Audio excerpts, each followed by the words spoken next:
Okay, welcome friends. या session मध्ये auxiliaries मधले मॉडल वर्ब्सचे युजेस पाहणार आहोत. कारण जेव्हा आपण प्रायमरी ऑक्झिलरीज यूज करतो त्यावेळेला त्या वाक्यातल्या काळावरती म्हणजे मुख्य क्रियापदावरती त्यांचा डायरेक्ट इम्पॅक्ट होत असतो. परंतु जेव्हा तुम्ही मॉडल्स मधले जे काही 12 मॉडल्स आहेत त्यापैकी कुठलंही मॉडल जर यूज केलं तर तिथे मुख्य क्रियापदावरती त्याचा इम्पॅक्ट होत नाही. मुख्य क्रियापद हे V1 फॉर्म मध्ये यूज केलं जातं, म्हणून आपण हे मॉडल स्टडी करत आहोत. त्या ठिकाणी आजच्या लेक्चरमध्ये आपण युजेस ऑफ मस्ट पाहणार आहोत. मस्ट ही काय कंपल्सिव्ह टोन आहे. इनफॉर्मल कम्युनिकेशन्स मध्ये मस्ट यूज केलं जातं. त्याच्यानंतर स्पीकर्स पर्सनल टोन, जेव्हा स्पीकर बोलतो त्यावेळेला त्याची पर्सनल टोन असते, तो इन्सिस्ट करत असतो त्या गोष्टींवरती. Internal obligation stronger than should and out. आता ह्याचं स्ट्रॉंग ऑब्लिगेशन आहे म्हणजे बंधनकारक आहे. कशापेक्षा? आपल्याकडे 2 मॉडेल्स आहेत ज्याच्यामध्ये शुड आणि आउट टू हे मॉडेल्स आहेत, त्याच्यापेक्षा मस्ट हे स्ट्रॉंग आहे. त्याच्यानंतर निगेटिव्ह शॉर्ट फॉर्म आहे मस्टचा, must not, mustn't, you can see. Now we have some functions. काही functions आहेत compulsion or necessity. You must abide by the rules and regulations of the traffic. ट्रॅफिकचे rules and regulations नाही follow केले की आपल्याला माहिती fine भरावी लागते. So this is all about compulsion. Strong obligations and duty.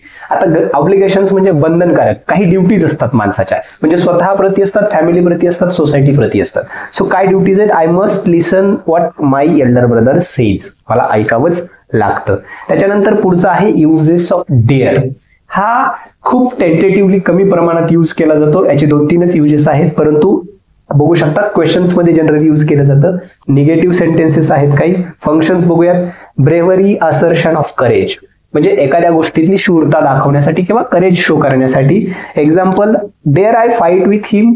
तुम्हाला असं वाटतं की मी त्यांच्यासोबत भांडावं? प्रश्न विचारलेला आहे.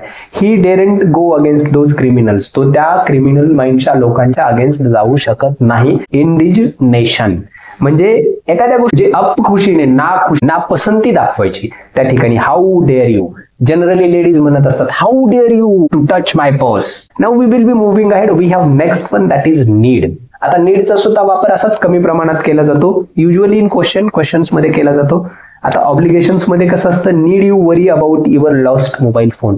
तुला तुझा फोन हरवलाय त्याची काळजी करण्याची गरज आहे, अशा पद्धतीने यूज केलेले. आणि निडंट हे बोथ फॉर्मल आणि इनफॉर्मल दोन्ही वेज मध्ये यूज केलं जातं.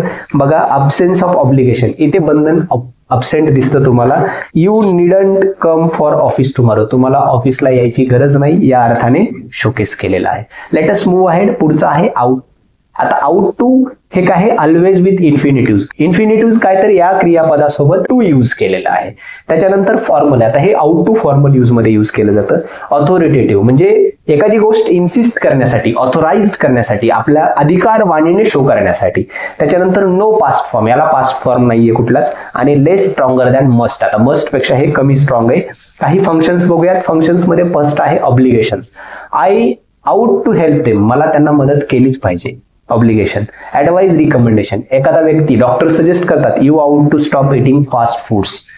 Okay, fast food. त्याच्यानंतर अजम्पशन, एक्सपेक्टेशन्स. आता काही गोष्टी अजूम केल्या जातात. He ought to get the notice. त्याला नोटीस मिळण्याची शक्यता आहे. Logical deduction. बघा, आता लॉजिकल डिडक्शन्स मध्ये बघू शकता. The prime minister conveys just around the corner. He ought to be here within an our.